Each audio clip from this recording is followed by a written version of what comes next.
Eky'Abaleevi essula 12.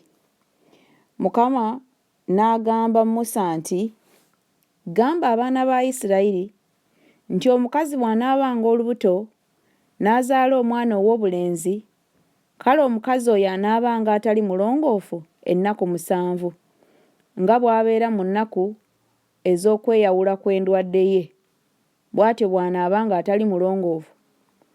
Ku lunaku olw'omunaana omubiri gw'ekikuta kye gunaakomolwanga, era omukazi anaamalanga ennaku 33 mu musaayi ogw'okutukuzibwa kwe.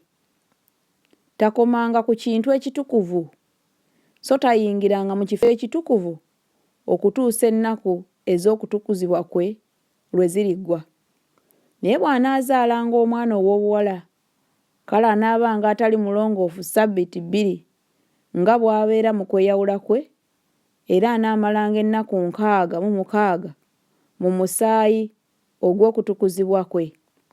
Awo ennaku ez'okutukuzibwa kwe bwe ziggwanga, ez'ow'obulenzi oba ez'awabuwala, anaaleetanga omwana gw'endiga ogw'omwaka ogw'olubereberye okuwa ekiweebwayo ekyokebwa, n'ejjiba etto oba kaamukuukulu okuba ekiweebwayo olw'ekibi ku mulyango gw'Eweema ey'Okusinkanirangamu eri kabona.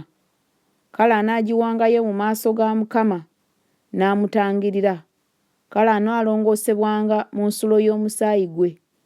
Eryo ly'etteeka ly'omukazi azaala, oba wa bulenzi oba wa buwala.